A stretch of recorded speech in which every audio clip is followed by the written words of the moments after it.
ಧರ್ಮದ ಲಕ್ಷಣಗಳಲ್ಲಿ ನಾಲ್ಕನೇ ಲಕ್ಷಣ ಉತ್ತಮ ಶೌಚ ಧರ್ಮ. ಶೌಚ ಧರ್ಮವು ಲೋಭ ಕಷಾಯದ ಅಭಾವದಿಂದ ಪ್ರಾಪ್ತವಾಗುತ್ತದೆ. ಲೋಭ ಪಾಪದ ತವರು. ಎಲ್ಲಿ ಲೋಭ ಕಷಾಯವಿದೆ ಅಲ್ಲಿ ಮಾಯಾಚಾರವಿದೆ, ಮಾನ ಕಷಾಯವಿದೆ, ಕ್ರೋಧ ಕಷಾಯವಿದೆ. ಲೋಭ ಕಷಾಯದ ಅಭಾವ ಆದಾಗ ಈ ಆತ್ಮನ ಸಾಕ್ಷಾತ್ಕಾರಕ್ಕಾಗಿ ನಾಳೆ ಇರ್ತಕ್ಕಂಥ ಒಂದು ಧರ್ಮ, ಆರಾಧನಾ ಮಾಡ್ತಕ್ಕಂಥ ಧರ್ಮ ಉತ್ತಮ ಸತ್ಯ. ಅಸತ್ಯ ಧರ್ಮದ ಸಾಕ್ಷಾತ್ಕಾರ ಆಗಬೇಕಾದ್ರೆ ಈ ನಾಲ್ಕು ಕಷಾಯ ಅಭಾವ ಆಗಲೇಬೇಕು. ಲೋಭ ಪಾಪಕ್ಕೆ ಮೂಲ, ಲೋಭ ದುಃಖಕ್ಕೆ ಮೂಲ, ಆಶಾಹಿ ದುಃಖ, ನಿರಾಶಾಹಿ ಸುಖ. ಆಸೆಯಿಂದ ಸಂಸಾರದಲ್ಲಿರ್ತಕ್ಕಂಥ ಪ್ರತಿಯೊಂದು ಜೀವ ದುಃಖಿ ಅದು. ಇದಕ್ಕೆ ಮೂಲ ಕಾರಣ ಆಶಾ. ಆಶಾದ ಇನ್ನೊಂದು ಹೆಸರು ಲೋಭ ಅಂತ.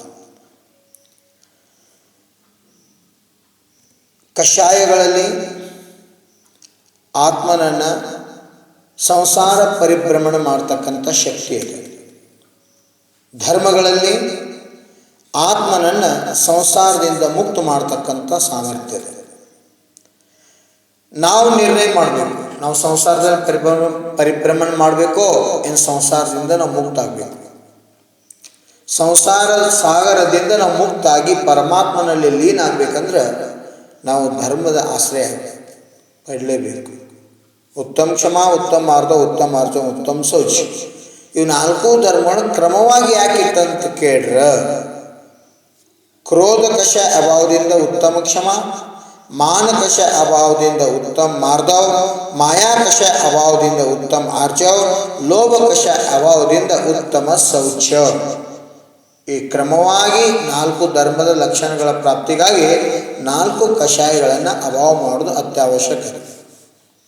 ಆದ್ದರಿಂದಲೇ ಈ ಕ್ರಮವಾಗಿ ಧರ್ಮದ ಲಕ್ಷಣಗಳನ್ನು ಹೇಳಲಾಯಿತು. ಆಶಾದರ ಪೂಜಾ ಪದ್ಧತಿ ಒಳಗೆ ಉತ್ತಮ ಸತ್ಯ ನಂತರ ಉತ್ತಮ ಶೌಚ ತೆಗೆದುಕೊಳ್ಳಲಾಗಿದೆ. ಅದರ ಜೈನ ಧರ್ಮದ ಪ್ರಥಮ ಸಂಸ್ಕೃತ ಗ್ರಂಥ ಆಗಿರ್ತಕ್ಕಂತಹ ತತ್ವಾರ್ಥ ಸೂತ್ರ ಅರ್ಥಾತ್ ಮೋಕ್ಷಶಾಸ್ತ್ರ ಆಚಾರ್ಯ ಗುರುಬಿಜು ಮಹಾಸ್ವಾಮಿ ಬರೆದಂಥ ಗ್ರಂಥ. ಆ ಪ್ರಥಮ ಸಂಸ್ಕೃತ ಗ್ರಂಥದಲ್ಲಿ ಧರ್ಮದ ಲಕ್ಷಣ ಹೇಳಾಗ ಉತ್ತಮ ಕ್ಷಮ, ಉತ್ತಮ ಮಾರ್ಗ, ಉತ್ತಮ ಆರ್ಜ, ಉತ್ತಮ ಶೌಚ, ಉತ್ತಮ ಸತ್ಯ, ಉತ್ತಮ ಸಂಯಮ, ಉತ್ತಮ ತಪ್, ಉತ್ತಮ ತ್ಯಾಗ, ಉತ್ತಮ ಅಕಿಂಚನ್ ಮತ್ತು ಉತ್ತಮ ಬ್ರಹ್ಮಚರ್ಯ. ಈ ರೀತಿ ಕ್ರಮದಿಂದ ಹೇಳಲಾಗಿದೆ. ಈ ಕ್ರಮದಲ್ಲಿ ಅನಂತಾನುಬಂಧಿ ಇರ್ಬೋದು, ಪ್ರತ್ಯಾಖ್ಯಾನ ಇರ್ಬೋದು, ಅಪ್ರತ್ಯಾಖ್ಯಾನ ಇರ್ಬೋದು, ಅಥವಾ ಸಂಜೀವನ ಇರ್ಬೋದು. ಈ ನಾಲ್ಕು ಕಷಾಯಗಳನ್ನು ನಾವು ಅಭಾವ ಮಾಡಿಸಬೇಕು. ಸಿದ್ಧಚಕ್ರ ಮಹಾಮಂಡಲ ಆರಾಧನದಲ್ಲೂ ಸಹ ಈ ಮನವಚನ ಕಾಯಗಳಿಂದ ಕೃತಕಾರಿತ ಅನುಮೋದನದಿಂದ ಕ್ರೋಧ ಮಾನ್ ಮಾಯಾಲೋಕ ಕಷಾಯಗಳಿಂದ ಆತ್ಮನ ಮೇಲೆ ಆಗ್ತಕ್ಕಂಥ ಕರ್ಮದ ಆಶ್ರವವನ್ನು ತಡೆಗಟ್ಟುವ ಸಲುವಾಗಿ, ನಿರ್ಜರ ಮಾಡುವ ಸಲುವಾಗಿ ಬೀಜಾಕ್ಷರವನ್ನು, ಅರ್ಘ್ಯಗಳನ್ನು ಹೇಳಲಾಗಿದೆ ಸಿದ್ಧಚಕ್ರ ಮಹಾಮಂಡಲ ವಿಧಾನದಲ್ಲೂ ಸಹ. ಆ ಜಪಮಾಲದಲ್ಲಿಯೂ ಸಹ 108 ಮಣಿಗಳಿರ್ತವೆ. ಯಾಕ? ಅದ್ರ ವಿಶೇಷತೆ ಏನು? ಪ್ರತಿನಿತ್ಯ ಈ ಜೀವ ಆತ್ಮಕ್ಕೆ 108 ಪ್ರಕಾರ ನಿಮಿತ್ತದಿಂದ ಕರ್ಮಾಸ್ತ್ರವಾಗ್ತಿರ್ತದೆ. ಅದನ್ನು ತಡೆಗಟ್ಟುವ ಸಲುವಾಗಿನ ಜನ್ಮದಲ್ಲಿ 108 ಮಣಿಗಳನ್ನು ಹಾಕಲಾಗ. ಹೆಂಗಂತ ಕೇಳಿದ್ರೆ ಮನುಷ್ಯ ಹೆಂಗೆ ಕರ್ಮ ಮಾಡ್ತಾನೆ, ಈ ಜೀವಾತ್ಮ ಹೆಂಗೆ ಕರ್ಮ ಮಾಡ್ತಾನೆ ಅಂದ್ರೆ ಮನದಿಂದಲೇ ಮಾಡ್ತಾನೆ, ವಚನದಿಂದಲೇ ಮಾಡ್ತಾನೆ, ಕಾಯದಿಂದಲೇ ಮಾಡ್ತಾನೆ. 3 ಆಯ್ತು: ಮನ್, ವಚನ, ಕಾಯ. ಮತ್ತೆ ಹೆಂಗೆ ಮಾಡ್ತಾನೆ? ಕೃತ ಸ್ವತಃ ಮಾಡ್ತಾನೆ, ಕಾರಿತ ಅನುಮೋದಿತ ಮಾಡಕ್ಕೆ ಹೇಳ್ತಾನೆ, ಮಾಡಕ್ಕೆ ಅನುಮೋದನ ಮಾಡ್ತಾನೆ, ಮಾಡಿದವ್ರಿಗೆ ಒಳ್ಳೇದು ಮಾಡಿದೆ ಅಂತ ಹೇಳ್ತಾನೆ. ಕೃತ, ಕಾರಿತ, ಅನುಮೋದಿತ ಮೂರು ಮನವಚನಕಾಯ ಕೃತಕಾರಿತ ಅನುಮೋದಿತ 3 × 3 = 27. ಇನ್ನು ಹಂಚಾರವಾಗ್ತವೆ 4 ಕಷಾಯ ನಿಮಿತ್ತ ಆಗ್ತವೆ. ಕ್ರೋಧ ಕಷಾಯ, ಮಾನ ಕಷಾಯ, ಮಾಯಾ ಕಷಾಯ ಮತ್ತು ಲೋಭ ಕಷಾಯ. 27 × 4 ಬರೋಬ್ಬರಿ 108. ಈ ಪ್ರಕಾರ ಆತ್ಮನಿಗೆ ಈ ಕಷಾಯಗಳಿಂದ, ಯೋಗಗಳಿಂದ, ಕರ್ತಕಾರಿತ ಅನುಮೋದನದಿಂದ 108 ಪ್ರಕಾರ ಪ್ರತಿ ಸಮಯ ಕರ್ಮದ ಆಶ್ರವ ಆಗ್ತಿರ್ತದ. ಆ ಆಶ್ರವವನ್ನು ತಡೆಗಟ್ಟಿ ಸಂಹಾರ ಪೂರ್ವಕ ಕರ್ಮ ನಿರ್ಜರೆ ಆಗಲಿ ಅಂತಕ್ಕಂಥ ಸದ್ಭಾವನೆ ಇಟ್ಕೊಂಡ ಜಿನಧರ್ಮದಲ್ಲಿ 108 ಮಣಿಗಳಿರುವ ಜಪಮಾಲೆಯಿಂದ ಜಪ ಅನುಷ್ಠಾನ ಮಾಡಲಿಕ್ಕೆ ಹೇಳಲಾಗಿದೆ. ಆ 108 ಮಣಿಗಳ ಮೇಲೆ 3 ಮಣಿಗಳನ್ನು ಹಾಕಲಾಗ್ತದೆ. ಈ 108 ಜಪ ಮಾಡುವ ಉದ್ದೇಶ ಏನಂತಪ್ಪ ಅಂತ ಕೇಳಿದ್ರೆ ರತ್ನತ್ರಯ ನಿಧಿಗಳನ್ನು ಪ್ರಾಪ್ತಿ ಮಾಡಿಕೊಳ್ಳೋದು. ತ್ರಿಲೋಕಿನಾಥ ಆಗ್ತಕ್ಕಂಥ ವ್ಯಕ್ತಿತ್ವ ನನ್ನ ಆತ್ಮನಲ್ಲದೆ ಆ ಆತ್ಮ ಅಸ್ತಿತ್ವ 4 ಗತಿಯಿಂದ ಮುಕ್ತಾಗಿ ಪಂಚಮ ಗತಿ ಅಷ್ಟಮ ಭೂಮಿ ಈಶತ್ ಪ್ರಾಗ್ಭಾರ ಭೂಮಿ ಅರ್ಥಾತ್ ಸಿದ್ಧಶಿಲೆಯಲ್ಲಿ ನನ್ನ ಆತ್ಮ ಪರಿಶುದ್ಧ ಪರಮಾತ್ಮನಾಗಿ ವಿರಾಜಮಾನ ಆಗಲಿ ಅಂತಕ್ಕಂಥ ಒಂದು ಸದ್ಭಾವನೆಯಿಂದ ನಾವು ಜಪ ಅನುಷ್ಠಾನ ಮಾಡ್ತಕ್ಕಂಥ ಪರಂಪರೆ ಇದೆ. ಜಪ ಅನುಷ್ಠಾನದಲ್ಲಿ ಸಹ 3 ಭೇದಗಳನ್ನು ಹೇಳಲಾಗಿದೆ. ವಾಚಿಕ್, ವಾಚನ, 2ನೇದು ಉಪಾಂಶ, 3ನೇದು ಮಾನಸಿಕ. 3 ಪ್ರಕಾರ. ವಾಚಿಕ ಅಂದ್ರೆ ಇನ್ನೊಬ್ಬರವರೆಗೆ ಸ್ಪಷ್ಟವಾಗಿ ಕೇಳುವ ಹಾಗೆ, ಅಣಮೋ ಅರಿಹಂತಾಣಂ, ಅಣಮೋ ಸಿದ್ಧಾಣಂ, ಅಣಮೋ ಆಯಿರಿಯಾಣಂ, ಅಣಮೋ ಉವಜ್ಜಾಯಾಣಂ, ಅಣಮೋ ಲೋಯೇ ಸೌವಸಾಹೂಣಂ.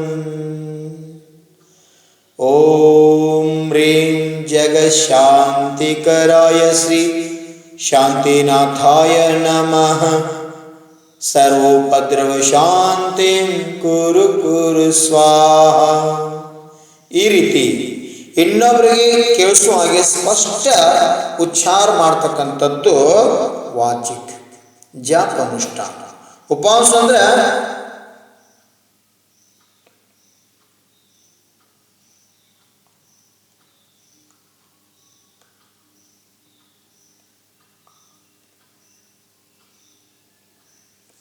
ನಾವು ನಮೋಕಾರ ಮಂತ್ರ ಅಂದೀವಿ. ಈಗ ಆದರೆ ನಾವು ಏನಂದ್ವಿ ನಿಮಗೆ ಯಾರಿಗೂ ಗೊತ್ತಾಗಲಿಲ್ಲ.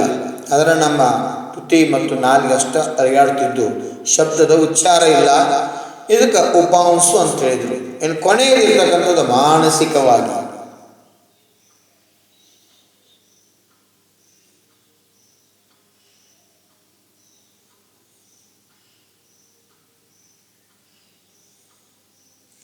ಇದು 3ನೇ ಕ್ರಮ, ಮಾನಸಿಕ ಜಪಾನುಷ್ಠಾನ. ಮನಸ್ಸನ್ನು ನಿಗ್ರಹ ಮಾಡಿಕೊಂಡು ಶ್ವಾಸೋಚ್ಛ್ವಾಸ ಮೂಲಕ ದೀರ್ಘ ಶ್ವಾಸವನ್ನು ತೆಗೆದುಕೊಳ್ಳುತ್ತಾ ಅಣಮೋ ಅರಿಹಂತಾಣಂ, ದೀರ್ಘ ಶ್ವಾಸವನ್ನು ಬಿಡುತ್ತಾ ಅಣಮೋ ಸಿದ್ಧಾಣಂ, ಮತ್ತೆ ದೀರ್ಘ ಶ್ವಾಸವನ್ನು ತೆಗೆದುಕೊಳ್ಳುತ್ತಾ ಅಣಮೋ ಆಯಿರ್ಯಾಣಂ, ಮತ್ತೆ ದೀರ್ಘ ಶ್ವಾಸವನ್ನು ಬಿಡುತ್ತಾ ಅಣಮೋ ಉವಜ್ಜಾಯಾಣಂ, ಮತ್ತೆ ದೀರ್ಘ ಶ್ವಾಸವನ್ನು ತೆಗೆದುಕೊಳ್ಳುತ್ತಾ ಅಣಮೋ ಲೋಯೇ, ದೀರ್ಘ ಶ್ವಾಸವನ್ನು ಬಿಡುತ್ತಾ ಸವ್ವಸಾಹೂಣಂ. ಈ ರೀತಿ 3 ಶ್ವಾಸೋಚ್ಛ್ವಾಸದಲ್ಲಿ ಒಂದು ಸಲ ಜಪ ಅನುಷ್ಠಾನ ಮಾಡೋದಕ್ಕೆ, ಆಯುಷ್ಯರ್ಗ ಮಾಡೋದಕ್ಕೆ ಮಾನಸಿಕ ಜಪ ಅನುಷ್ಠಾನ ಅಂತ ಹೇಳಿದ್ರು. ಜ ಅಂದರೆ ಜನ್ಮ ಜರ ಮೃತ್ಯು ನಾಶಕ, ಪ ಅಂದರೆ ಪಾಪ ಪ್ರಕ್ಷಾಳನದಲ್ಲಿ ತತ್ಪರ. ಜಪ ಅನುಷ್ಠಾನ ಮಾಡೋದ್ರಿಂದ ಜನ್ಮ ಜರ ಮೃತ್ಯು ನಾಶ ಆಗಲಿಕ್ಕೆ ಸದ್ಭಾವನೆ ಹೊಂದಿ ಪಾಪದ ಪ್ರಕ್ಷಾಳನೆಗಾಗಿ ಜಪ ಮಾಡ್ತಕ್ಕಂಥ ಪರಂಪರೆ. ಈ ಆತ್ಮ ಪಂಚ ಪ್ರಕಾರ ಪಾಪಗಳಿಂದ ಪಂಚ ಪರಾವರ್ತನ ಮಾಡ್ತಾ ಇದ್ದಾನೆ ಅನ್ನೋದ್ರಿಂದ ಕೊನೆ ಪಕ್ಷ ಪ್ರತಿನಿತ್ಯ 5 ಮಳ ಜಪಸರದಿಂದ 108 ಬಾರಿ ಜಪ ಮಾಡ್ತಕ್ಕಂಥ ಪರಂಪರೆಯನ್ನು ನಾವು ಕಾಣ್ತೀವಿ. ಇದರಿಂದ ಮನಸ್ಸು ನಿರ್ಮಲ ಆಗ್ತದೆ, ಮನಸ್ಸು ಪವಿತ್ರ ಆಗ್ತದೆ, ಮನಸ್ಸು ಸ್ವಚ್ಛ ಆಗ್ತದೆ. ಶೌಚ ಧರ್ಮದ ಇನ್ನೊಂದು ಅರ್ಥ ಸ್ವಚ್ಛ, ಉತ್ತಮ ಶೌಚ ಧರ್ಮ. ಆತ್ಮನನ್ನ ಕರ್ಮ ಮಲದಿಂದ ಮುಕ್ತ ಮಾಡ್ತಕ್ಕಂಥದ್ದು ಉತ್ತಮ ಶೌಚ ಧರ್ಮ. ಜೈನ ಧರ್ಮದಲ್ಲಿ ಮುನಿಗಳ ಕೈಯಲ್ಲಿ ಒಂದು ಕಮಂಡಲ್ ಇರ್ತದ, ಒಂದು ಪಿಂಚಿ ಇರ್ತದೆ. ಪಿಂಚಿ ಸಂಯಮೋಪಕರಣವಾದರೆ, ಜೀವಿಗಳ ರಕ್ಷಣೆಗೆ ಕಾರಣವಾದರೆ, ಕಮಂಡಲು ಶೌಚೋಪಕರಣ, ಬಾಹ್ಯ ಶುದ್ಧಿಕ್ರಿಯೆಗಾಗಿ ಉಪಯೋಗ ಮಾಡ್ತಕ್ಕಂಥದ್ದು. ಒಂದು ಸಲ ಗೃಹಸ್ಥರು ಶ್ರಾವಕರು ನೀರು ಹಾಕಿದಾಗ 24 ಗಂಟೆಗಳ ಕಾಲ ಆ ನೀರನ್ನು ನಾವು ಪಾದ ಪ್ರಕ್ಷಾಲನೆಗಾಗಿ, ಶುಚಿರ್ಭೂತಕ್ಕಾಗಿ, ಮಲ ಶುಚಿರ್ಭೂತಕ್ಕಾಗಿ ಉಪಯೋಗ ಮಾಡ್ತಕ್ಕಂಥ ಪರಂಪರೆ. ಉತ್ತಮ ಶೌಚ ಧರ್ಮ ಈ ಶರೀರ ಶುಚಿ ಜೊತೆಗೆ ಆತ್ಮನನ್ನು ಶುಚಿ ಮಾಡ್ತಕ್ಕಂಥದ್ದು, ಆತ್ಮನನ್ನು ಪವಿತ್ರ ಮಾಡ್ತಕ್ಕಂಥದ್ದು. ಜೈನ ಧರ್ಮದಲ್ಲಿ ಮುಖ್ಯವಾಗಿ 5 ಪ್ರಕಾರದ ಸ್ನಾನಗಳನ್ನು ಹೇಳಲಾಗಿದೆ. ಮುನಿಗಳು, ಸಾಧುಗಳು, ಆರಿಕೆಯರು, ಸಾಧನೆಯಲ್ಲಿರ್ತಕ್ಕಂಥ ಪಿಂಚಿದಾರಿ ಮಹಾವೃತ್ತಿಗಳು ಸ್ನಾನವನ್ನು, ಜಲಸ್ನಾನವನ್ನು ತ್ಯಾಗ ಮಾಡಿದ್ದಾರೆ. ಆದರೆ ಆತ್ಮ ಸ್ನಾನವನ್ನು ಮಾಡೋದ್ರಿಂದ ಅವರು ಪವಿತ್ರ ಆತ್ಮ ಆಗಿರ್ತಾರೆ, ಜಗತ್ ಪೂಜನೀಯಾಗಿರ್ತಾರೆ. ಗೃಹಸ್ಥರು ಜಲಸ್ನಾನ ಮಾಡ್ತಾರೆ, ಅದು ಗಜ ಸ್ನಾನ ಇದ್ದ ಹಾಗೆ. ಗಜ ಅಂದ್ರೆ ಆಣಿ ನೀವು ಎಷ್ಟೋ ಸ್ವಚ್ಛ ತೊಳೆದ್ರೂ ಹೊರಗೆ ಬಂದು ಮತ್ತೆ ಮನತನ ಮೇಲೆ ಗೊಚ್ಕೊಳ್ತದೆ. ಹಾಗೆ ಗೃಹಸ್ಥರ ಧರ್ಮ, ಗೃಹಸ್ಥ ಎಷ್ಟೇ ಧರ್ಮ ಕಾರ್ಯ ಮಾಡಿದ್ರು ಮತ್ತೆ ಮನೆಯಲ್ಲಿ ಹೋಗಿ ಪಾಪ ಕಾರ್ಯದಲ್ಲಿ ತೊಡಗ್ತಾನಂತ. ಇದಕ್ಕೆ ಒಂದು ಸಲ ತರುಣ್ ಸಾಗರ ಯಾರು ಮಾಡ್ತಾಯಿದ್ರು, ಒಂದು ಅಂಗಡಿ ಹೆಸರು ನೋಡ್ರಿ, ಮಹಾವೀರ್ ಹೋಟೆಲ್ ಅಂತ. ಆಶ್ಚರ್ಯ ಆಯಿತು. ಸಹಜ ನೋಡ್ತಾರೋ ಒಬ್ಬಾಕಿ ಮಹಿಳಾ ಉಳ್ಳಾಗಡ್ಡಿ ಕಟ್ ಮಾಡ್ತಾಯಿದ್ಲು ಟೇಬಲ್ ಮೇಲೆ. ಸಹಜ ನಕ್ಕಂದ್ರೆ ಏನಮ್ಮ ರತ್ನಪ್ರಭಾಕ್ಕೆ ಹೋಗೋ ಕಾರ್ಯ ಮಾಡತ್ತಿದ್ದೀನಂತ ಚೇಷ್ಟ ಮಾಡ್ತಾ ಆ ಮಹಿಳೆಗೆ ಅಂದಾಗ, ಆ ಮಹಿಳೆ ಅಂದತ್, ಏನ್ರಿ ಮಹಾರಾಜ್ರ ನಮ್ಮಂತಕ್ಕೆ ಹೆಂಗೆ ರತ್ನಪ್ರಭು ಹೊಕ್ಕಳು, ನಿಮ್ಮಂಥವ್ರು ಹೊಕ್ಕಾಳ್ರಿ ಅಂತಂದು. ಅಂದ್ರೆ ಆ ಮಹಿಳೆಗೆ ಅದು ಗೊತ್ತಿಲ್ಲ, ರತ್ನಪ್ರಭಾ ಅನ್ನೋದು ನರಕದ ಹೆಸರ ಅಂತ. ನೀ ಅಂತ ಪಾಪ ಮಾಡಿ ಮಹಾವೀರ್ನ ಹೆಸರಿಟ್ಟ. ಮಹಾವೀರ್ ಹುಟ್ಟಿದಾಗಿಂದನ ಅವ್ರ ತಾಯಿ ಗರ್ಭದಾಗಿದ್ದ ಅವ್ರ ತಾಯಿ ಕಂದು ಮೂಲ ತಿನ್ನಲಿಲ್ಲ. ಆದ್ರೆ ನೀ ಆ ಕಂದು ಮೂಲ ಮಾರಿ ಹೊಟ್ಟೆ ತುಂಬ್ಕೊಳ್ತೀನಿ, ಮಹಾವೀರ್ನ ಹೆಸರು ಅಂಗಡಿ ಇಟ್ಟ, ಎಂಥ ಪಾಪದ ಕೆಲಸ ಮಾಡ್ತಾ ಇದ್ದೆ, ನರಕಕ್ಕೆ ಹೋಗುದಂತ ಅವ್ರು ಕೇಳುದು ಮತ್ತಿತಾರ್ತಿತ್ತು. ಆದ್ರೆ ಶ್ರದ್ಧೆ ಇಲ್ದಕ್ಕ ಅಜ್ಞಾನಿ ಇರ್ತಕ್ಕಂಥ ಮಹಿಳೆ ಅಂತಾಳ, ನನ್ನಂಥ ಪಾಪ ಹೆಂಗೆ ಹೋಗ್ಕಾಳ್ರಿ, ನಿಮ್ಮಂಥವ್ರು ಹೋಗ್ಕಾಳ್ರಿ ಅಂತ ಅಂದ್ಬಿಟ್ರಂತ. ಅದಕ್ಕೆ ಮನಸ್ಸು ಸ್ವಚ್ಛ ಆಗಬೇಕು, ಮನಸ್ಸು ನಿರ್ಮಲ ಆಗಬೇಕು, ಮನಸ್ಸು ಪವಿತ್ರ ಆಗಬೇಕು. ಆಚಾರ್ಯ ಭಗವಾನ್ ಸಿದ್ಧಾಂತ ಚಕ್ರವರ್ತಿ ಶ್ವೇತ ದೀಕ್ಷಾಚಾರ್ಯ ಶಿಕ್ಷಾ ಗುರು ವಿದ್ಯಾನಂದರು ಕೊಲ್ಲಾಪುರದಾಗ ಒಂದು ಸಲ ಪ್ರವಚನ ಮಾಡಿ ಮಂದಿರ ಕಡೆ ಹೊಂಟಿದ್ರು ಅಂತ. ಆ ಸಮಯದಾಗ ಒಬ್ಬ ಮುನ್ಸಿಪಾಲ್ಟಿ ಮಹಿಳಾ, ಕಸ ಗುಡಿಸು ಮಹಿಳಾ ಹೆಣ್ಮಗಳು ಆ ಮುನಿಗಳನ್ನು ನೋಡಿ ಕಸಬರಿಗೆ ಬಾಜು ಚೆಲ್ಲಿ ರೋಡ್ ಮೇಲೆ ಸಾಷ್ಟಾಂಗ ದರ್ಶನ ಮಾಡಿ ತನ್ನ ದುಃಖವನ್ನು ತೋಡ್ಕೊಂಡು ಕಣ್ಣು ಮುಚ್ಚಿ ಪ್ರಾರ್ಥನಾ ಮಾಡಿ ಕಣ್ಣೀರು ತೆಗೆದ, ಪ್ರಭು ನನಗೆ ಆಶೀರ್ವಾದ ಮಾಡಿರಿ. ಗುರುಗಳು ಕೇಳ್ರಿ, ಯಾಕೆ ಹೇಳ್ತಾ ಇದ್ದೆ, ಏನಾಯ್ತು, ಪಗಾರ ಕಡಿಮೆ ಬೀಳತ್ತದೋ, ನಿಮ್ಮ ಗಂಡು ಕುಡಿದು ಬಂದು ಬಿಡ್ತಾನೋ, ಏನು ಕಾರಣ, ಯಾಕೆ? ಇಲ್ಲಪ್ಪ ನಿಮ್ಮಂಥ ದರ್ಶನ ಮಾಡಿ ಧನ್ಯ ಆದ್ನಿ, ನಂಗೊಂದು ಒಳ್ಳೆಯದಂಥ ಆಶೀರ್ವಾದ ಕೊಡು. ಏನು ಬೇಕು ಆಶೀರ್ವಾದ? ಆ ಸಾಯುವ ಸಮಯದಾಗ ಪರಮಾತ್ಮನ ಹೆಸರು ಹೇಳ್ಕೊಂಡು ಸಾಯುವಂಥ ಮರಣ ನನಗೆ ಬರಲಿ ಅಂತ ಆಶೀರ್ವಾದ ಕೊಡ್ರಿ ಅಂತ ಆ ಹೆಣ್ಮಗಳು ಕೇಳಂತ. ಯಾವ ವೃತ್ತಿಯಲ್ಲಿ ನಾವು ಅದನ್ನು ಮುಖ್ಯ ಅಲ್ಲ, ಭಾವನೆ ನೋಡು ಆ ಹೆಣ್ಮಗಳು. ಸಾಯುವ ಸಮಯದಲ್ಲಿ ಪರಮಾತ್ಮನ ನಾಮಸ್ಮರಣೆ ಮಾಡ್ತಾ ನನ್ನ ಮರಣ ಆಗಬೇಕು, ಒಳ್ಳೆಯ ಸಾವು ಬರಬೇಕು ಅಂತಕ್ಕಂಥ ಭಾವನೆ, ಇದು ಶುಚಿರ್ಭೂತತೆ, ಇದು ಉತ್ತಮ ಶೌಚ. ಮನಸ್ಸು ಸ್ವಚ್ಛ ಇರಬೇಕು, ಮನಸ್ಸು ನಿರ್ಮಲ ಆಗಿರಬೇಕು, ಕಪಟ ಭಾವನೆ ಇರಬಾರ್ದು. ಅದಕ್ಕೆ ನಿನ್ನೆ ಹೇಳ್ತು, ಉತ್ತಮ ಆಜವ ಧರ್ಮದಲ್ಲಿ ನಾವು ಕಪಟವನ್ನು, ಮಾಯಾಚಾರವನ್ನು ತ್ಯಾಗ ಮಾಡಬೇಕು. ಅಂದಾಗ ಲೋಭ ಕಷಾಯದ ಅಭಾವ ಆಗಕ್ಕೆ ಸಾಧ್ಯದ, ಉತ್ತಮ ಶೌಚ ಧರ್ಮದ ಪ್ರಾಪ್ತಿ ಆಗಲಿಕ್ಕೆ ಸಾಧ್ಯತೆ ಅನ್ನೋದ್ರಿಂದ ಜೈನಧರ್ಮದಲ್ಲಿ 5 ಪ್ರಕಾರದ ಸ್ನಾನಗಳನ್ನು ಹೇಳಲಾಗಿದೆ ಆಗಮ ಗ್ರಂಥಗಳಲ್ಲಿ, ಸಿದ್ಧಾಂತಗಳಲ್ಲಿ. ಜಲಸ್ನಾನ, ಮಂತ್ರ ಸ್ನಾನ, ಜಪಸ್ನಾನ, ತಪಸ್ನಾನ ಮತ್ತು ಶೀಲ ಸ್ನಾನ. ಈ 5 ಸ್ನಾನಗಳಲ್ಲಿ ಒಂದು ಸ್ನಾನ ಮಾತ್ರ ಶರೀರಕ್ಕೆ ಸಂಬಂಧಪಟ್ಟದ್ದದ, ಅದನ್ನು ಗೃಹಸ್ಥರು ಮಾಡ್ತಾರೆ. ಜೈನ ಮುನಿಗಳು 28 ಮೂಲ ಗುಣಗಳಲ್ಲಿ ಸ್ನಾನವೂ ಸಹ ಒಂದು ಮೂಲ ಗುಣ. ಆತ್ಮ ಈ ಶರೀರದಿಂದ ಭಿನ್ನ, ಶರೀರ ನಶ್ವರ, ಆತ್ಮ ಈಶ್ವರ. ಆ ಆತ್ಮನ ಅರಿವಿಗಾಗಿ, ಆತ್ಮನ ಸಾಕ್ಷಾತ್ಕಾರಕ್ಕಾಗಿ, ಆತ್ಮ ಪರಮಾತ್ಮನ ಪ್ರಾಪ್ತಿ ಪ್ರಾಪ್ತಿಗಾಗಿ ದೇಹವನ್ನು ದಂಡಿಸಿ ಇಂದ್ರಿಯಗಳನ್ನು ನಿಗ್ರಹ ಮಾಡಿ ಸ್ವ ಆತ್ಮನ ಸಾಧನೆಗಾಗಿ ಪುರುಷಾರ್ಥ ಮಾಡ್ತಕ್ಕಂಥ ದಿಗಂಬರ ಭಾವಲಿಂಗಿ ಮುನಿಗಳು ಅಸ್ನಾನ ಮೂಲ ಗುಣವ್ರತವನ್ನ ಪರಿಪಾಲಿಸ್ತಿರ್ತಾರೆ. ಉಳಿದಂಥ 4 ಸ್ನಾನಗಳು ಜಪಸ್ನಾನ, ತಪಸ್ನಾನ, ಮಂತ್ರಸ್ನಾನ ಮತ್ತು ಶೀಲ ಸ್ನಾನ. ಈ 4 ಸ್ನಾನಗಳನ್ನ ಪ್ರತಿ ಸಮಯದಲ್ಲಿ ಸಾಧು ಸಂತರು ಮಾಡ್ತಿರ್ತಾರ. ಆ ಸ್ನಾನ ಮಾಡೋದ್ರಿಂದ ಆತ್ಮ ಕರ್ಮದಿಂದ ಮುಕ್ತ ಆಗ್ತಾನ. ಆತ್ಮ ಕರ್ಮ ಮಲದಿಂದ ಮುಕ್ತ ಆಗೋ ಸಲುವಾಗಿ ಈ 4 ಪ್ರಕಾರ ಸ್ನಾನಗಳನ್ನ ಜಿನಾಗಮಗಳಲ್ಲಿ, ಸಿದ್ಧಾಂತಗಳಲ್ಲಿ, ಆಗಮಗಳಲ್ಲಿ ವರ್ಣನೆ ಮಾಡಲಾಗಿದೆ. ಅದಕ್ಕೆ 4 ಪ್ರಕಾರ ಸ್ನಾನ ಮಾಡೋದ್ರಿಂದ ಈ ಆತ್ಮ 4 ಗತಿಯಿಂದ ಮುಕ್ತಾಗಿ ಪಂಚಮ ಗತಿಯನ್ನು ಪ್ರಾಪ್ತಿ ಮಾಡ್ಕೋತಾನ. ಉತ್ತಮ ಶೌಚ ಧರ್ಮ, 4ನೇ ಸ್ಥಾನದಲ್ಲಿ ಉತ್ತಮ ಶೌಚ ಧರ್ಮವನ್ನು ಯಾಕಿರ್ತಾರಂದ್ರ ಈ 4 ಸ್ನಾನಗಳಿಂದ ಆತ್ಮನನ್ನ ಪರಮಾತ್ಮ ಮಾಡ್ತಕ್ಕಂಥ ಪರಿ. ಅದಕ್ಕ ಯಾ ಜೀವಾತ್ಮ ತ್ರಿಯೋಗ ಶುದ್ಧಿ ಪೂರ್ವಕ ಶ್ವಾಸೋಚ್ಛ್ವಾಸ ಪೂರ್ವಕ ಅದಕ್ಕೆ ಅನುಲೋಮ ವಿಲೋಮ ಪದ್ಧತಿಯಿಂದ ನಮೋಕಾರ ಮಹಾಮಂತ್ರ ಜಾಪ ಅನುಷ್ಠಾನ ಹೇಳಿದಿಲ್ಲ. ದೀರ್ಘ ಶ್ವಾಸವನ್ನು ತೆಗೆದುಕೊಳ್ಳುತ್ತಾ ಬಾಯಿ ವಿಚಾರ ಮಾಡೋದಿಲ್ಲ ಮನುಷ್ಯನಾಗ. ನಮೋ ಅರಿಹಂತಾಣಂ, ನನ್ನ ಆತ್ಮನಲ್ಲಿಯೂ ಸಹ ಅರಿಹಂತ ಪರಮೇಷ್ಠಿಯಾಗುವ ಅರ್ಹತೆ ಇದೆ.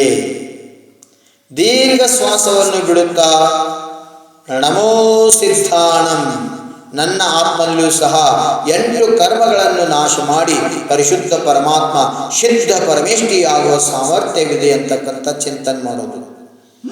ಮತ್ತು ದೀರ್ಘ ಶ್ವಾಸವನ್ನು ತೆಗೆದುಕೊಳ್ಳುತ್ತಾ ನಮೋ ಆಯಿರಿಯಾಣಂ, ಚತುರ್ವಿಧ ಸಂಘದ ನಾಯಕ 36 ಮೂಲ ಗುಣಧಾರಿ ಆಚಾರ್ಯ ಪರಮೇಷ್ಠಿಯಾಗುವ ಅರ್ಹತೆಯು ನನ್ನ ಆತ್ಮನಲ್ಲಿ ಇದೆ ಎಂತಕ್ಕಂಥ ಭಾವನೆಯನ್ನು ಚಿಂತನೆ ಮಾಡೋದು. ಮತ್ತು ದೀರ್ಘ ಶ್ವಾಸವನ್ನು ಬಿಡುತ್ತಾ ನಮೋ ಉವಚ್ಛಾಯಾಣಂ, ನನ್ನ ಆತ್ಮನಲ್ಲಿಯೂ ಸಹ ದ್ವಾದಶಾಂಗ ಜಿನವಾನಿ ಜ್ಞಾನವುಳ್ಳ ಉಪಾಧ್ಯಾಯ ಪರಮೇಷ್ಠಿಯಾಗುವ ಸಾಮರ್ಥ್ಯವಿದೆ ಅಂತಕ್ಕಂಥ ಭಾವನೆಯನ್ನ ಚಿಂತನೆ ಮಾಡೋದು. ನಮೋ ಲೋಯೇ, ಲೋಕದಲ್ಲಿರುವ ಎಲ್ಲ ಭಾವನೆ ಮಾಡ್ತಕ್ಕಂಥ ಸಾಹೂನಂ, ದೀರ್ಘ ಶ್ವಾಸ ಬಿಡ್ತಾ ಸಾಧು ಪರಮೇಷ್ಠಿಗಳಿಗೆ ನಮಸ್ಕಾರಗಳನ್ನು ಸಲ್ಲಿಸ್ತಾ ನನ್ನ ಆತ್ಮನಲ್ಲೂ ಸಹ ಸಾಧು ಪರಮೇಷ್ಠಿಯಾಗಿ ಸಿದ್ಧತ್ವವನ್ನು ಪಡೆಯುತ್ತಾ ಪರಮ ಸಾಮರ್ಥ್ಯವಿದೆ ಅಂತಕ್ಕಂಥ ಭಾವನೆಯನ್ನು ಹೊಂದುವುದು. ಈ ರೀತಿ ಅನುಲೋಮ ವಿಲೋಮ ಪದ್ಧತಿಯಿಂದ ಆತ್ಮಧ್ಯಾನದಲ್ಲಿ ತೊಡಗಿ ಪದಸ್ಥ ಧ್ಯಾನದ ಮಾಧ್ಯಮದಿಂದ ಈ ಆತ್ಮನನ್ನು ಅರಿತಾ ನನ್ನನ್ನು ಆ ಪದದಲ್ಲಿ, ಪಂಚ ಪದಗಳಲ್ಲಿ ವಿರಾಜಮಾನ ಆಗ್ತಕ್ಕಂಥ ಸದ್ಭಾವನೆಯಿಂದ ಪುರುಷಾರ್ಥ ಮಾಡುವುದೇ ಉತ್ತಮ ಶೌಚ ಧರ್ಮ. ಆತ್ಮನ ಶುಚೀರ್ಭೂತ, ಆತ್ಮನ ಪವಿತ್ರತೆ. ಅದಕ್ಕೆ ಈ ಒಂದು ಕ್ರಿಯಾ ಮಾಡೋದ್ರಿಂದ ಬಾಹ್ಯದಲ್ಲಿ ಶರೀರ ವಾತ ಪಿತ್ತ ಕಫ ಸಮತೋಲನದಲ್ಲಿ, ಅದರಿಂದ ಶರೀರ ಸ್ವಾಸ್ಥ್ಯಯುತ ಇರ್ತದೆ, ಆರೋಗ್ಯಮಯ ಇರ್ತದೆ. ಗೃಹಸ್ಥರಿಗೆ ರೋಗ ಹೆಚ್ಚ, ಸಾಧುಗಳಿಗೆ ರೋಗ ಕಡಿಮೆ. ಕಾರಣ ಏನು? ಅದಕ್ಕೆ ಕನ್ನಡದಲ್ಲಿ ಒಂದು ಮಾತದು, ಊಟ ಬಲ್ಲವನಿಗೆ ರೋಗವಿಲ್ಲ, ಮಾತು ಬಲ್ಲವನಿಗೆ ಜಗಳವಿಲ್ಲ. ಜೈನ ಮುನಿಗಳು, ಜೈನಾಚಾರ್ಯರು ಜೈನ ಧರ್ಮದಲ್ಲಿ ಶ್ರಾವಕರಿಗೂ ಸಹ ಆಹಾರ ಪದ್ಧತಿಯನ್ನು ವಿಶೇಷ ರೂಪದಲ್ಲಿ ತಿಳಿಸಿಕೊಟ್ಟರು. ಅದನ್ನೇ ವಾಗ್ಭಟ್ ಮಹರ್ಷಿಗಳು 3600-700 ವರ್ಷಗಳ ಹಿಂದೆನ ಅದನ್ನು ವ್ಯಕ್ತ ಮಾಡ್ತಾರೋ. ಆಹಾರ ಪದ್ಧತಿ ಹೇಗಿರಬೇಕು, ಜೈನ್ ಆಹಾರ ಪದ್ಧತಿ ಸೈಂಟಿಫಿಕ್ ಅಂತಕ್ಕಂಥ ವೈಜ್ಞಾನಿಕವಾಗಿರ್ತಕ್ಕಂಥದ್ದು. ನಮ್ಮ ಹಿರಿಯರು ನ್ಯಾರಿ ಮಾಡ್ತಿದ್ರು. ಹೌದು, ನಮ್ಮ ಧರ್ಮ ಗ್ರಂಥಗಳಲ್ಲಿ ಉಲ್ಲೇಖದ ಮುಂಜಾನೆ 9ರಿಂದ 10:30 ಲಾಸ್ಟ್ 11 ಒಳಗೆ ಊಟ ಮಾಡೋದ್ರಿಂದ ನಾವು ತಿಂದಂಥ ಅನ್ನ ಪಚನ ಆಗ್ತದೆ. 12 ಗಂಟೆಗೆ ಸೂರ್ಯಾನ ಹೆಂಗೆ ಪ್ರಕೃತಿ ಇರ್ತದೆ, ನಮ್ಮ ಜಠರಾಗ್ನಿಯ ಪ್ರಕೃತಿಯಿಂದ ನಾವು ತಿಂದಂಥ ಅನ್ನ ಪಚನ ಆಗ್ತದೆ. ಸಾಯಂಕಾಲ ಸೂರ್ಯಾಸ್ತ ಆಗೋಕ್ಕಿಂತ ಮುಂಚೆ 48 ನಿಮಿಷ ಮೊದಲ ನಾವು ಊಟ ಮಾಡಿ ಕೈ ತಗೊಂಡಿರ್ಬೇಕು. ಗೃಹಸ್ಥರಿಗೆ ಹೇಳ್ತಕ್ಕಂಥದ್ದು ಇದು. ಯಾವಾಗ ಸಾಯಂಕಾಲ ಕೈಯ ಗೆರಿ ಕಾಣತಕ್ಕಂಥ ಅಲ್ಲ, ಸೂರ್ಯಾಸ್ತ ಆಗೋಕ್ಕಿಂತ ಮುಂಚೆ 48 ನಿಮಿಷ ಅಂತರ್ಮೂರ್ತ ಮೊದಲ ಊಟ ಮಾಡಿ ನಾವು ಕೈ ತಕೊಂಡಾಗ ವಾಸ ಅಂತೀವಿ, ಸಾಯಂಕಾಲದ ಭೋಜನ ಅಂತೀವಿ. ಆ ಸಮಯದಾಗ ಹಸಿವಿಗಿಂತ ಕಡಿಮೆ ತಿನ್ನಬೇಕು ಅಂತ. ಊಟ ಮಾಡಿದ ನಂತರ 1 ತಾಸ, ಊಟ ಮಾಡೋಕ್ಕಿಂತ ಮೊದಲು 1 ತಾಸ ಬಿಟ್ಟ ನಾವು ನೀರನ್ನು ಕುಡಿಯೋದ್ರಿಂದ ಮಾನವನ ಸ್ವಾಸ್ಥ್ಯ ಅತ್ಯಂತ ಸದೃಢವಾಗಿ ಇರ್ತದೆ. ಇದು ನಮ್ಮ ಸಂಸ್ಕೃತಿ. ಜೈನರಿಗಾಗಿ ಮಾತ್ರ ಇದಲ್ಲ, ಮಾನವ ಕುಲಕ್ಕಾಗಿ. ಪಶು ಪಕ್ಷಿಗಳನ್ನು ನೋಡ್ರಿ, ಅವ್ರ ಆರೋಗ್ಯ ಎಷ್ಟದ. ಯಾವ ಪಕ್ಷಿಗಳು ಗುಬ್ಬಿಗಳು ಎಂದ ದವಾಖಾನೆ ಬಂದಿದ್ದು ಅವ್ರ ಆರೋಗ್ಯ ಇವತ್ತು. ಮೊದಲಿರ್ತಕ್ಕಂಥ ಪರಂಪರೆ ಪಕ್ಷಿಗಳಲ್ಲಿ ಪ್ರಾಣಿಗಳನ್ನ ನಾವು ಕಾಣ್ತೀವಿ, ಅವು ಆರೋಗ್ಯವಂತದಾವ. ನಾವ್ಯಾಕೆ ರೋಗಿಯಾಗಿದ್ದೇವೆ ಅಂತ ಕೇಳಿದ್ರೆ ನಾವು ಯಾವ ರೀತಿ ಆಹಾರ ಸೇವಿಸಬೇಕು, ಸಾತ್ವಿಕ ಅಂದ್ರೆ ಏನು, ತಾಮಸ ಆಹಾರ ಅಂದರೆ ಏನು, ಯಾವ ವಿಚಾರ ಇರಲಾರ್ದ ಅವಕ್ಷಗಳ ಸೇವನೆ ಮಾಡೋದ್ರಿಂದ ಈ ಮನುಷ್ಯನ ವಿಚಾರಗಳು ವಿಕೃತ ರೂಪವನ್ನು ತಾಳ್ತಾ ಇದ್ದಾರೆ. ಏನು ಕೇಳೋದು ಪ್ರಪಂಚದಲ್ಲಿ ಏನು ನಡೆದಾವು ಅಂತ. ದಿಲ್ಲಿ ಒಳಗೆ ಶ್ರದ್ಧಾ ಅಂತಕ್ಕಂಥ ಹುಡುಗಿ ಮೇಲೆ ಎಷ್ಟು ಕ್ರೂರವಾಗಿರ್ತಕ್ಕಂಥ ಪಾಪಕ್ರಿಯೆ ಆ ವ್ಯಕ್ತಿ 32 ತುಕಡಿ ಮಾಡ್ತಾನಂದ್ರೆ ಎಂಥ ಕ್ರೂರತ. ಇಲ್ಲಿ ಸಮೀಪದಲ್ಲಿ ನಮ್ಮ ದಿಗಂಬರ್ ಜೈನಾಚಾರ್ಯ ಕಾಮ್ಕುಮಾರ್ ನಂದಿ ಅವ್ರನ್ನೂ ಸಹಿತ ತುಂಡು ತುಂಡು ಮಾಡಿ ಬೋರ್ವೆಲ್ದ ಹಾಕ್ತಾರಂದ್ರೆ ಇಷ್ಟು ಕ್ರೂರದ ಮನುಷ್ಯನೊಳಗೆ ಬರಕ್ಕೆ ಕಾರಣ ಏನಂದ್ರೆ ಇದ್ರ ಹಿಂದೆ ಲೋಭ ಕಷಾಯ. ಉತ್ತಮ ಶೌಚ ಧರ್ಮದ ಪ್ರಾಪ್ತಿ ಮಾಡ್ಕೋಬೇಕು. ಇಂಥ ಕಷಾಯಗಳನ್ನು ತ್ಯಾಗ ಮಾಡಿ ಶುದ್ಧ ಆಹಾರವನ್ನು, ಸಾತ್ವಿಕ ಆಹಾರವನ್ನು ನಾವು ಸೇವನೆ ಮಾಡಿದ್ದಾದ್ರೆ ಉತ್ತಮ ಶೌಚ ಧರ್ಮದ ಪ್ರಾಪ್ತಿ ಆಗ್ತದೆ. ಆತ್ಮ ಸರಳತೆಯನ್ನು ಪ್ರಾಪ್ತಿ ಮಾಡ್ಕೋತಾನ, ಆತ್ಮ ಮಾನವನ್ನು ಬಿಡ್ತಾನ, ಆತ್ಮ ಕ್ರೋಧವನ್ನು ಬಿಡ್ತಾನ, ತನ್ನ ಸ್ವಭಾವದಲ್ಲಿ ನಿರತನಾಗ್ತಾನ. ಅದು ಆತ್ಮ ಕಲ್ಯಾಣದ ಉತ್ಕೃಷ್ಟ ಶ್ರೇಷ್ಠ ಶ್ರೇಯೋ ಮಾರ್ಗ ಆಗಿರ್ತದೆ. ಅಂಥ ಮಾರ್ಗವನ್ನು ನಮ್ಮ ಜೀವನದಲ್ಲಿ ಪ್ರಾಪ್ತಿ ಮಾಡಬೇಕಾಗಿತ್ತು ಅಂತಂದ್ರೆ ನಾವು ಉತ್ತಮ ಶೌಚ ಧರ್ಮದ ಚಿಂತನೆ ಮಾಡೋದು ಅತ್ಯವಶ್ಯಕತೆ. ಸ್ವಚ್ಛ ಭಾರತ್ ಅಭಿಯಾನ ಅಂತ ಹೇಳಿದರು. ಮಹಾತ್ಮ ಗಾಂಧಿಯವರು ಸ್ವಚ್ಛತೆಗೆ ಮಹತ್ವ ಕೊಟ್ಟರು. ಸತ್ಯ ಅಹಿಂಸೆಯನ್ನು ನಮ್ಮ ಜೀವನಾಡಿಯನ್ನಾಗಿ ಮಾಡಿಕೊಂಡು ಅದರ ಪ್ರಭಾವದಿಂದ ಇಡೀ ನಮ್ಮ ದೇಶಕ್ಕೆ ಸ್ವತಂತ್ರ ತಂದು ಕೊಡುವಲ್ಲಿ ಯಶಸ್ವಿಯಾದ ಮಹಾತ್ಮ ಗಾಂಧಿ ಒಬ್ಬರು ಹೋರಾಡ್ರಂತಲ್ಲ. ಸುಭಾಷ್ ಚಂದ್ರ ಬೋಸ್ ಇರುವುದು, ನಾನಾ ತಾತ್ಯಾ ಟೋಪಿ, ನಾನಾ ಸಾಹೇಬ್, ಝಾನ್ಸಿ ರಾಣಿ, ಅನೇಕ ಮಹಾನ್ ಪುರುಷರು ಈ ಭಾರತ ಸ್ವತಂತ್ರಕ್ಕೆ ಶ್ರಮ ಪಟ್ಟರು. ಅದರ ಕೊನೆಗೆ ಭಾರತಕ್ಕೆ ಸ್ವತಂತ್ರ ಸಿಕ್ಕಿದ್ದು ಸತ್ಯ ಮತ್ತು ಅಹಿಂಸದ ಬೇಸದ ಮೇಲೆ, ಆಧಾರದ ಮೇಲೆ. ನಾವು ಸದಾ ಹೇಳ್ತಿರ್ತೀವಿ ಸತ್ಯ ಅಹಿಂಸೆ ಒಂದು ಅನುವೃತ್ತಗಳನ್ನು ಪಾಲನೆ ಮಾಡಿದಕ್ಕೆ ಮಹಾತ್ಮ ಗಾಂಧಿ, ಬಾಪೂಜಿ ಪ್ರತಿಯೊಂದು ನೋಟ್ ಮೇಲೆ ಕೂತರು. ಯಾ ಜೀವಾತ್ಮ ಸತ್ಯ, ಅಹಿಂಸೆ, ಅಚೌರ್ಯ, ಬ್ರಹ್ಮಚರ್ಯ, ಅಪರಿಗ್ರಹ, ಈ 5 ಮಹಾವ್ರತಗಳನ್ನು ಪಾಲನೆ ಮಾಡ್ತಾನ ಆ ವ್ಯಕ್ತಿ ನೋಟ್ ಮೇಲೆಲ್ಲ ತ್ರಿಲೋಕಿನಾಥಾಗಿ, ಸಿದ್ಧಶೀಲಾದಾಗಿ, ಶಾಶ್ವತ ಪರಮಾತ್ಮನಾಗಿ, ಪರಿಶುದ್ಧಾತ್ಮನಾಗಿ ವಿರಾಜಮಾನ ಆಗ್ತಾನೆ. ಅಂತ ವ್ಯಕ್ತಿತ್ವ ಆತ್ಮ ಪ್ರಾಪ್ತ ಆಗ್ತದ. 2 ಅನುವ್ರತದಿಂದ ದೇಶಿಗೆ ಸ್ವತಂತ್ರ ಸಿಕ್ತು. 5 ಮಹಾವ್ರತದಿಂದ ಈ ಆತ್ಮನಿಗೆ ಕರ್ಮದಿಂದ ಸ್ವತಂತ್ರ ಮುಕ್ತಿ ಸಿಗ್ತದ. ಆ ಮುಕ್ತಿಗೋಸ್ಕರ ಈ ಮಹಾವ್ರತಗಳು. ಈ ಒಂದು ಆತ್ಮನ ವಿಶುದ್ಧಿಗಾಗಿ ನಾವು ಮಹಾವ್ರತಗಳನ್ನು ಪರಿಪಾಲಿಸಬೇಕು. ಇವೆಲ್ಲ ಯಾಕೆ? ಅಹಿಂಸೆ ಇರ್ಬೋದು, ಸತ್ಯ ಇರ್ಬೋದು, ಅಚೌರ್ಯ ಇರ್ಬೋದು, ಬ್ರಹ್ಮಚರ್ಯ ಇರ್ಬೋದು, ಅಪರಿಗ್ರಹ, ಇವೆಲ್ಲ ಮಹಾವ್ರತಗಳು ಯಾವುದಕ್ಕೋಸ್ಕರ ಅಂತ ಕೇಳಿದ್ರೆ ಆತ್ಮನ ಶುಚಿಗೋಸ್ಕರ. ಆತ್ಮನ ಶುಚಿಗೊಳಿಸುವುದೇ ಉತ್ತಮ ಶೌಚ ಧರ್ಮ. ಯಾವ ಪ್ರಕಾರ ಬಾಂಡಿ ತೊಳೆದು ನಾವು ಅಡಿಗೆ ಮಾಡಿ ಅಡಿಗೆ ಶುದ್ಧ ಆಗ್ತದೆ, ಬಾಂಡಿ ತೊಳೆದು ಹಾಲು ಹೆಪ್ಪಾಕಿದ್ರೆ ಹೆಪ್ಪಾಗ್ತದೆ. ಹಂಗೆ ಒಳಗಿನ ಮನಸ್ಸು ನಿರ್ಮಲ ಆದಾಗ ಅಂತರಾತ್ಮ ಪರಮಾತ್ಮ ಆಗಲಿಕ್ಕೆ ಸಾಧ್ಯ, ಬಹಿರಾತ್ಮ ಪರಮಾತ್ಮ ಆಗಲಿಕ್ಕೆ ಸಾಧ್ಯ ಇಲ್ಲ. ಬಹಿರಾತ್ಮ ಬಾಹ್ಯದಲ್ಲಿ ಸುಖವನ್ನು ಹುಡುಕ್ತಾನ, ಅಂತರಾತ್ಮ ಅಂತರಂಗದಲ್ಲಿ ಪರಮಾತ್ಮನ ಹುಡುಕ್ತಾನ. ಅದಕ್ಕೆ 3 ಆತ್ಮನ ಭೇದಗಳನ್ನು ಮಾಡಲಾಯಿತು: ಬಹಿರಾತ್ಮ, ಅಂತರಾತ್ಮ, ಪರಮಾತ್ಮ. ಧರ್ಮಾತ್ಮ, ಮಹಾತ್ಮ, ಪರಮಾತ್ಮ. ನಾವು ಪರಮಾತ್ಮ ಆಗ್ಬೇಕಾದ್ರೆ ಮಹಾತ್ಮ ಆಗಬೇಕು, ಮಹಾತ್ಮ ಆಗ್ಬೇಕಾದ್ರೆ ಧರ್ಮಾತ್ಮ ಆಗಬೇಕು. ಧರ್ಮಾತ್ಮ ಇರ್ತಕ್ಕಂಥ ಜೀವ ಅಂತರಾತ್ಮ ಆಗ್ತದ, ಅದ ಭವಿಷ್ಯದಲ್ಲಿ ಪರಮಾತ್ಮ ಆಗ್ತದೆ. ಅದಕ್ಕೆ ಸದಾ ಹೇಳ್ತಾರೆ ಈಗಿನ ಭಕ್ತ ನಾಳಿನ ಭಗವಾನ್. ಭಕ್ತಿ ಸೇ ಮುಕ್ತಿ ಮಿಲೆ, ಭಕ್ತಿ ಸುಖ ಕಿ ಖಾನ್, ಭಕ್ತಿ ಕರ ಭಗವಾನ್ ಕಿ, ಭಕ್ತ ಬನೇ ಭಗವಾನ್.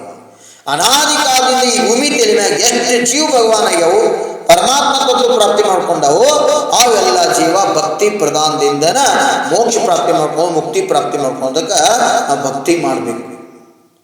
ಹೇಳು, ಪಾರಸ್ಮಣಿ लोहों को स्वर्ण बना देते हैं, स्वाति बूंद सीप में मोती बन जाते हैं, समर्पण और श्रद्धा से भक्ति सदा करना भक्ति भक्त को भगवान बना देते हैं.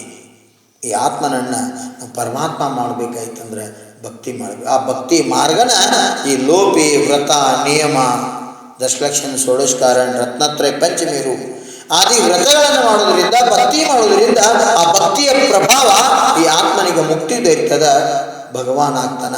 ಆ ಭಗವಾನ್ ಆಗ್ತಕ್ಕಂಥ ವ್ಯಕ್ತಿತ್ವ, ಆತ್ಮನ ನಿರ್ಮಲತೆ, ಪರಿಶುದ್ಧತೆ. ಅದಕ್ಕೆ ಪರ್ಯೂಷನ್. ಪರ್ ಅಂದ್ರೆ ಆತ್ಮನನ್ನು ಹೊರತುಪಡಿಸಿ ದ್ರವ್ಯಕರ್ಮ, ಭಾವಕರ್ಮ ಮತ್ತು ನೋ ಕರ್ಮ, ಈ ಮೂರೂ ಕರ್ಮಗಳಿಂದ ಆತ್ಮನನ್ನ ಮುಕ್ತ ಮಾಡುವುದೇ, ಆತ್ಮನ ಮೇಲೆ ಆದಂತ ಪ್ರದೂಷಣವನ್ನ, ಕರ್ಮರೂಪಿ ಪ್ರದೂಷಣವನ್ನ ದೂರ ಮಾಡ್ತಕ್ಕಂಥ ಪರ್ವವೇ ಪರ್ಯೂಷಣ ಪರ್ವ. ಆ ಪರ್ವದಲ್ಲಿ ಆತ್ಮನ ವಿಶುದ್ಧಿಗಾಗಿ ನಾವು ಇವೆಲ್ಲ ವ್ರತಗಳನ್ನ, ನಿಯಮಗಳನ್ನ ಮಾಡ್ತಕ್ಕಂಥ ಪರಂಪರೆ. ಸಾಧು ಸಂತರು 10 ದಿವಸ ಉಪವಾಸ ಮಾಡ್ತಾರೆ ಈಗ ಪರೀಕ್ಷೆ ಕಾಲದಾಗ. ಯಾಕೆ? ಉಪವಾಸ. ಉಪ ಅಂದ್ರೆ ಆತ್ಮ, ವಾಸ ಅಂದ್ರೆ ಇರೋದು. ಆತ್ಮನ ಸಮೀಪ ಇರೋ ಸಲುವಾಗಿ ಉಪವಾಸ ಮಾಡೋದು. ಉಪವಾಸ ಯಾಕೆ ಮಾಡೋದು ಅಂದ್ರೆ ಶರೀರ ದಂಡನೆ ಮಾಡೋದಲ್ಲ, ಆತ್ಮನ ಸಮೀಪ ಇಂದ್ರಿಯಗಳ ನಿಗ್ರಹ ಮಾಡ್ಕೊಂಡ ಆತ್ಮನಲ್ಲಿ ವಾಸ ಮಾಡ್ತಕ್ಕಂಥ ವ್ಯವಸ್ಥೆ ಉಪವಾಸ. ಬಾಹ್ಯದಲ್ಲಿ ಶರೀರ ಉಪವಾಸ, ಅಂತರಂಗದಲ್ಲಿ ಆತ್ಮನ ವಾಸ, ಇದು ಉಪವಾಸ.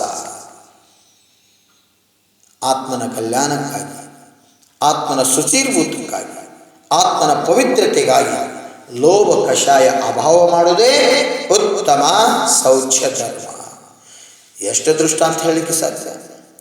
ಅನೇಕ ದೃಷ್ಟಾಂತಗಳನ್ನು ಆಗಮಗಳಲ್ಲಿ, ಸಿದ್ಧಾಂತಗಳಲ್ಲಿ ವರ್ಣನೆ ಮಾಡಿ.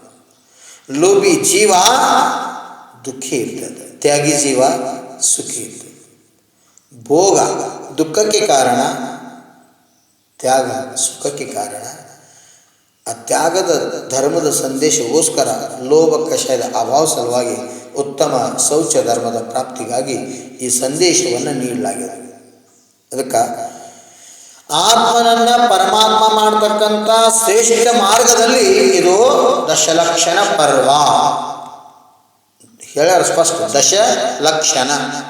ಧರ್ಮ ಒಂದೇ ಅದ, ಧರ್ಮ ಒಂದೇ ಇದ್ರೂ ಅದರ ಲಕ್ಷಣಗಳು 10. ಹಂಗೆ ನೋಡ್ರೆ ಅನಂತ ಲಕ್ಷಣಗಳು, ಮುಖ್ಯ ರೂಪದಲ್ಲಿ 10 ಲಕ್ಷಣಗಳನ್ನ ವರ್ಣನೆ ಮಾಡಿ. ಹಾಗೆ ಆತ್ಮ. ಅದಕ್ಕೆ ಮೊನ್ನೆ ಹೇಳ್ತೀನಿ, ಅನಂತವಾಗಿ ಆಗುತ್ತಿಹನಿ ನಿತ್ಯ ಯೋಗಿ, ಅನಂತನೀ ಅನಂತವಾಗು, ಅನಂತನೀ ಅನಂತವಾಗು, ಆಗು ಆಗು ಆಗು. ಓ ನನ್ನ ಆತ್ಮನೇ ಆಗು ನಿ ಪರಮಾತ್ಮನು, ಓ ನನ್ನ ಚೇತನ ಆಗು ನಿ ಅನಿಕೇತನ. ಈ ಆತ್ಮನನ್ನ 4 ಘಾತಿ ಕರ್ಮಗಳನ್ನು ನಾಶ ಮಾಡಿ ಅರ್ಹತ್ ಪದವಿಯನ್ನು ಪಡೆಯುವಗೋಸ್ಕರ ಲೋಭ ಕಷಾಯದ ಅಭಾವ ಅತ್ಯವಶ್ಯಕ. ಉತ್ತಮ ಶೌಚ ಧರ್ಮದ ಪ್ರಾಪ್ತಿಯಿಂದಲೇ ಆತ್ಮ ಶುಚೀರ್ಭೂತನಾಗಿ ಅರ್ಹತ್ ಪದವಿಯನ್ನು ಪಡ್ಕೋತಾನೆ. ಅಂಥ ಅರ್ಹತೆ ಈ ಆತ್ಮನದಕ್ಕೆ ಲೋಭ ಕಷಾಯದಿಂದ ಮುಕ್ತಾಗುವಗೋಸ್ಕರ ಈ ಉತ್ತಮ ಶೌಚ ಧರ್ಮದ ಆರಾಧನೆ ಮಾಡಬೇಕು, ಉತ್ತಮ ಶೌಚ ಧರ್ಮದ ಚಿಂತನೆ ಮಾಡಬೇಕು, ಆತ್ಮ ಅವಲೋಕನ ಮಾಡಬೇಕು. ಆದರೆ ಈ ಮನುಷ್ಯ ಲೋಭ ಕಷಾಯದಿಂದ ಮಾಡಲಾದಂಥ ಅನೇಕ ಕುಕೃತ್ಯಗಳನ್ನು, ಪಾಪಗಳನ್ನು ಮಾಡ್ತಾನೆ. ಆಸೆಯಿಂದ 4 ಕಷಾಯಗಳು ಸಹಜವಾಗಿ ಜಾಗೃತ ಆಗ್ತವೆ. ಅದಕ್ಕೆ ಈ ಲೋಭ ದುಃಖಕ್ಕೆ ಕಾರಣ, ಪರಿವಾರವನ್ನು ಪೂರ್ಣ ನಾಶ ಮಾಡಲಿಕ್ಕೆ ಕಾರಣ ಆಗ್ತದೆ. ಅದಕ್ಕೆ ಕಷಾಯದಿಂದ ಮುಕ್ತ ಆಗಬೇಕು. ಕಷಾಯ ಆತ್ಮನ ಶತ್ರುಗಳು, ಧರ್ಮ ಆತ್ಮನ ಪರಮ ಮಿತ್ರಗಳು. ಆ ಪರಮ ಮಿತ್ರತೆ ಪ್ರಾಪ್ತಿಗೋಸ್ಕರ ನಾವು ಚಿಂತನೆ ಮಾಡೋದಂತ ಅವಶ್ಯ. ಒಂದು ಸಣ್ಣ ಕುಟುಂಬ, ಆ ಕುಟುಂಬದಲ್ಲಿ 3 ಜನ ಸದಸ್ಯರು, ಗಂಡ ಹೆಂಡತಿ, ಒಂದು ಪುಟ್ಟ ಮಗು, ಅಂಬಗಾಲಿ ಹಸ್ತದ ಸಣ್ಣ ಮಗು. ದುಡಿದು ಹೊಟ್ಟೆ ತುಂಬುವಂಥ ಅವ್ರದ್ದು ಪರಿವಾರ. ಆ ಸಮಯದಲ್ಲಿ ವಾರಕ್ಕೆ ಒಂದು 100 ರೂಪಾಯಿ ಪಗಾರ, ಒಂದು ವಾರ ದುಡ್ದಾಗ ಒಂದು 100 ರೂಪಾಯಿ ಪಗಾರ ಬರ್ತಿತ್ತು. ಸಣ್ಣ ಕುಟುಂಬ, ರೈತಾಕಿ ಕುಟುಂಬ, ಒಂದು ಗುಡಿಸಲಿನಲ್ಲಿ ಜೀವನ. ಗಂಡ ತಿಂಗಳ ಒಂದು 100 ರೂಪಾಯಿ ಪಗಾರ, ಒಂದು 10 ರೂಪಾಯಿದು 10 ನೋಟುಗಳನ್ನು ತಂದ ಹೆಂಡತಿ ಮುಂದಿಟ್ಟ. ಹೆಂಡತಿ ಒಲೆ ಮುಂದೆ ಕೂತು ಕೊಡಂಗೆ ರೊಟ್ಟಿ ಬಿಡ್ತಿದ್ಲು.